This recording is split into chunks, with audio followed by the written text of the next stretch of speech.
Thank you very much, O'Cally, for that kind introduction. It may well be that I'm not the first Dane to visit Ireland, but indeed I am the first NATO Secretary General to visit Ireland, as you mentioned, and I'm delighted and proud to have that honor. But this is not my first visit to your wonderful country. In fact, I've been here several times, and I have extremely happy memories of all those occasions. One event in particular stands out, though. It was the 1st of May, 2004. I was among the European Union heads of state and government that gathered in Phoenix Park to celebrate a very special day in European history, the accession of 10 new members into the European Union. And I still remember the Irish poet, laureate Seamus Heaney, delivering a powerful poem about renewal and homecoming.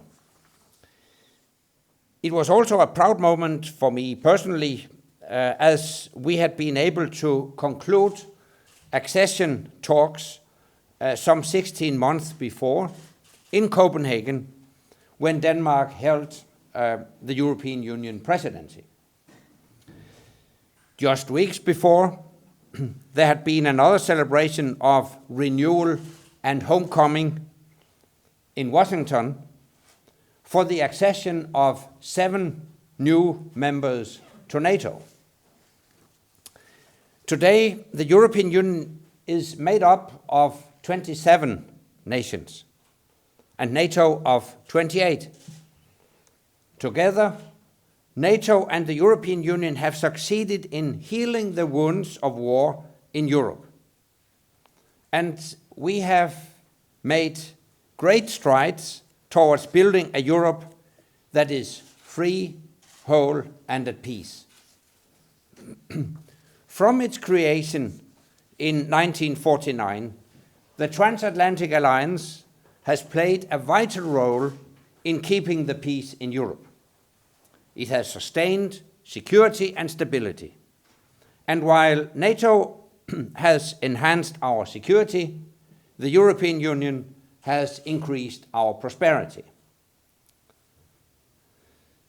As we all know, Ireland is not a member of NATO, but Ireland is a very important partner. It shares NATO's values, and it shares NATO's commitment to strengthening the role of the United Nations as the guarantor of international security and the rule of law. And this evening, I wish to talk about this mutual commitment, about how Ireland and NATO are working together for peace today, and about how we could do even more together tomorrow. And let me start with our mutual commitment. NATO shares with Ireland the same attachment to the United Nations. The alliance was founded on a firm commitment to the purposes and principles of the Charter of the United Nations. And we recognize the primary responsibility of the Security Council for the maintenance of international peace and security. NATO and Ireland also share the same faith in freedom, dedication to democracy, and loyalty to the rule of law. We share the same determination to build a better world, one where everyone is safer and more secure. This common commitment, sustained by our shared values and principles, finds a common expression in our support for the United Nations. And this leads me to my second point. How are we, NATO and Ireland, demonstrating that support today? Since 1958, Irish service personnel and civilians have been present on UN-led operations and missions all around the globe. In Europe, in Africa, in Asia, and in Central America, you have demonstrated that Ireland believes in the principles of the United Nations, and that you're also prepared to act to protect them and to promote them. That same attitude has also guided your participation in UN-mandated peacekeeping operations led by other international organizations, by the Organization for Security and Cooperation in Europe, by the European Union, and also by NATO. Take, for example, the Balkans. From the very beginning of the crisis in the 1990s, Irish military personnel and civilians have played an important role in bringing peace and stability back to the region. In Bosnia, you participated in the NATO-led stabilization force, and today you continue to make a major contribution to providing a safe and secure environment in the region through your contribution to the NATO-led KFOR mission in Kosovo. But it is not just here in Europe that you have supported UN-mandated NATO-led operations. In Afghanistan, members of the Irish Defence Force are deployed along with personnel from all 28 NATO allied nations, as well as from 21 other NATO partner countries. They are all playing a vital role in making Afghanistan more stable and all our countries more secure. And I want to thank the brave, dedicated, and selfless Irish men and women who have participated in those missions, and to offer my deepest sympathy to the families and loved ones of those who laid down their lives in pursuit of peace. Some of you might well be asking why Ireland, a country that prides itself of its neutrality, should be sending its young people to participate in NATO-led missions. Shared values, shared ideals, and shared commitment to the United Nations are three reasons. But there are others too. By engaging with NATO, you get a voice at the table where the decisions are made. You get full political transparency and oversight. You get a military command and control system that is tried, tested, and trusted. And you get to operate alongside NATO allies and partners from across the world that use the same procedures and practices.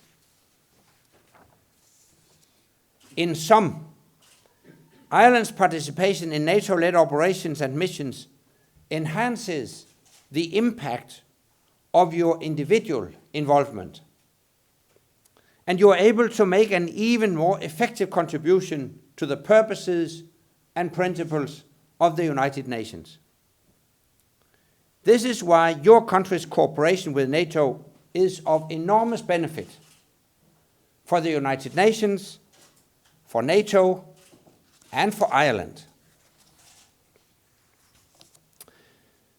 So now to my third and last point. What more can we do together? And there are two areas that I believe offer considerable potential: capabilities, and military education, training, and exercises. First, capabilities. NATO, the European Union, and the defence forces of Ireland all need the right capabilities to get the job done. Yet, acquiring and developing such capabilities during a major economic crisis represents a particular challenge. One way to overcome this challenge is through increased multinational cooperation. And this is exactly what we are doing at NATO. We have agreed a new mindset that we call smart defense. This means nations working together to deliver military capabilities that they cannot afford to deliver on their own. Alongside the smart defense approach at NATO, many European nations are also participating in the European Union's pooling and sharing initiative. These two programs complement each other. They are being carefully coordinated to avoid unnecessary duplication of time, effort, and resources. Because we live in tough economic times, and each of our nations only has one budget and one set of armed forces. I would like to encourage Ireland to consider getting involved in more of these projects, including NATO's, because that would allow you to enhance your own capabilities, and it would be warmly welcomed by the alliance. I know Ireland is already participating in 3 European Defence Agency projects. Your strong support for this work reflects your strong support for the European Union's common security and defence policy. And I welcome the emphasis that Ireland intends to place on defence during its EU presidency. Your country will play a key role in shaping the decisions to be taken at the European Council dedicated to defence matters in December. The second area where I believe Ireland and NATO could do more together is in military education, training, and exercises. Because keeping close links in times of peace will help us work together better in times of crisis. We need to make sure that we sustain our ability to answer quickly and effectively when the United Nations calls for support. And let me finally speak of some areas where I think Ireland could bring a very specific added value to our cooperation. The Irish Defence Forces Ordnance School in County Kildare has already provided invaluable training for NATO forces. This has undoubtedly saved many lives. Also, the school's instructors have helped with tuition and training as part of NATO's own program of work in defense against terrorism. Another outstanding facility is the United Nations Training School Ireland. Many NATO nations have benefited from the comprehensive training provided there. And this has helped to prepare them for peace support operations. These are just a few examples of how you support and improve the overall quality and readiness of other nations' forces, including NATO's. And I hope we can expand and enhance this type of cooperation in the future. Ladies and gentlemen, for over 50 years, Ireland has demonstrated its dedication to the purposes and principles of the United Nations. Like NATO, you do not hesitate to take action to keep peace and to make our world safer and more secure. Like NATO, you understand that security can be delivered most effectively when it is in cooperation with others and in support of the United Nations. And like NATO, you are committed to making support to the United Nations even stronger and more effective. This is why Ireland is such an important partner for NATO, why we have worked so closely together for peace in the past, and why I look forward to us working even more closely together for peace in the future. Thank you very much.